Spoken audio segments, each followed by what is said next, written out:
একটা জিনিস আরোপিত নাকি স্বতঃস্ফূর্ত তা কিন্তু আপনি তার চরিত্রে বুঝতে পারবেন। আনন্দ শোভাযাত্রাকে কে কোন উদ্দেশ্যে মঙ্গল শোভাযাত্রা বানালো? তো খুনি হাসিনার আগের যে মোটিভটা ছিল তাও তো মোটামুটি কিছু ইজ্জত ছিল। আজকে যেটা দেখলে এটা হলো বাচ্চারা যদি ভাত খেতে না চায় ওরা দেখলে ভাত খেয়ে ফেলবে ভয়ের চোটে। বাংলাদেশে খুনি হাসিনা আওয়ামী লীগের তাই পরিণতি করতে হবে জার্মানিতে নাৎসি বাহিনীর সাথে যাই করা হয়েছে। ফ্যাসিবাদ মুক্ত বাংলাদেশে যে কোনো আনন্দই অসাধারণ অনুভূতি। এবং আজকে দেখেছেন যেখানে আরোপিত কিছু নেই, প্রত্যেকটা ক্ষুদ্র নৃগোষ্ঠী জাতিগোষ্ঠী তারা নিজের ভাষায় স্লোগান দিচ্ছে, কথা বলছে, সবাই একসাথে মিছিল করছে। মানে একটা জিনিস আরোপিত নাকি স্বতঃস্ফূর্ত তা কিন্তু আপনি তার চরিত্রে বুঝতে পারবেন। আপনি আজকে এখানে দেখেন আইন শৃঙ্খলা বাহিনীর কোনো অতিরিক্ত কড়াকড়ি নেই। এবং সবথেকে যেটা গুরুত্বপূর্ণ যে এই ফ্যাসিবাদের দোসররা চেয়েছিল গণহত্যাকারী খুনি আওয়ামী লীগের যে খুনি হাসিনা যাকে আজকে এখানে পোট্রে করা হয়েছে, তারা চেয়েছিল তার কিন্তু পুড়িয়ে ফেলেছিল মোটিভটা। কিন্তু আপনি দেখেন মাত্র 2 দিন সময়ের মধ্যে সেই মোটিভটা কিন্তু আবারও পোট্রে করা হয়েছে, তার চেয়েও বাজেভাবে করা হয়েছে। এবং আমার আজকে মনে হয় যে আগেই ভালো ছিলাম এই কথাটা আজকেই মনে হয় খুনি হাসিনার পক্ষে সবথেকে বেশি যথার্থ। কারণ এই যে তারা কয়দিন রিক্সা লীগ, বিডিআর লীগ, এই কয়দিন আনসার লীগ, বিভিন্ন লীগ নামে, আফসোস লীগ নামে তারা নামে আর বলে আগেই ভালো ছিলাম। তো খুনি হাসিনার আগের যে মোটিভটা ছিল তাও তো মোটামুটি কিছু ইজ্জত ছিল।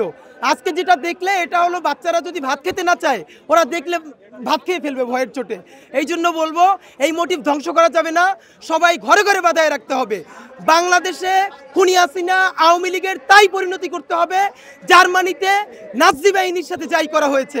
যতদিন না পর্যন্ত জুলাই পিলখানা শাপলা গণহত্যার বিচার হবে, সিরিজ গণহত্যাকারী আওয়ামী লীগ নিষিদ্ধ করা হবে, ততদিন পর্যন্ত এই জুলাই জনতা রাজপথে থাকবে এবং বিচার নিশ্চিত করবে। মঙ্গল শোভাযাত্রা তো ছিলই না কোনো কালে। যেই শোভাযাত্রা ছিল বৈশাখের আনন্দ শোভাযাত্রা, যার ব্যানার এখন আমরা দেখতে পাই এই চারুকলার উদ্যোগেই। আমরা বরং প্রশ্ন করতে চাই আনন্দ শোভাযাত্রাকে কে কোন উদ্দেশ্যে মঙ্গল শোভাযাত্রা বানালো? এই রাজনীতি বুঝতে না পারলে আমাদের বাংলাদেশপন্থী রাজনীতি দাঁড়াবে না। দেখুন আমরা বলতে চাই জুলাই হয়েছে, আমাদের বাংলাদেশপন্থী সংস্কৃতির বিপ্লব হয় নাই। সুতরাং আগামী 10-20 বছর ধরে আমাদের একটা বাংলাদেশপন্থী সাংস্কৃতিক বিপ্লব করতে হবে। তুমি বিএনপি করো, জামাত করো, এনসিপি করো, বাম সংগঠন করো, কোনো সমস্যা নাই, কিন্তু বাংলাদেশপন্থী রাজনীতিতে বাংলাদেশপন্থী সংস্কৃতিতে সবাইকে একসাথে থাকতে হবে। আনন্দ শোভাযাত্রা তো অসাধারণ হচ্ছে, সবাই অংশ নিচ্ছে, আমরা অংশ নিয়েছি। এবং আজকে আনন্দ শোভাযাত্রা অংশ নিয়ে আমরা হাজার হাজার লিফলেট বিলি করেছি খুনি আওয়ামী লীগের বিচার চেয়ে এবং গণহত্যার বিচার চেয়ে। মানুষকে যত বেশি ভাগ করে দেওয়া যায়, যত বেশি বিভাজিত করা যায়, আমাদের এই ছোট্ট বাংলাদেশটার যেখানে প্রায় সব মানুষের প্রায় 90% মানুষের ধর্ম এক, ভাষা প্রায় 99% মানুষের এক, উৎসব প্রায় সব এক, কিন্তু তাদেরকে শত শত গ্রুপে বিভক্ত করেছে তারা শুধু তাদের ক্ষমতা টিকিয়ে রাখার জন্য। আজকে আমাদের সময় এসেছে পাহাড়ি, সমতলী, জনগোষ্ঠী সবাই মিলে আমরা বাংলাদেশি। আমরা শুধু বাঙালিও বলি না, আমি যদি বাঙালি বলি তাহলে আমার পাহাড়ি ভাইদের পরিচয় কোথায়?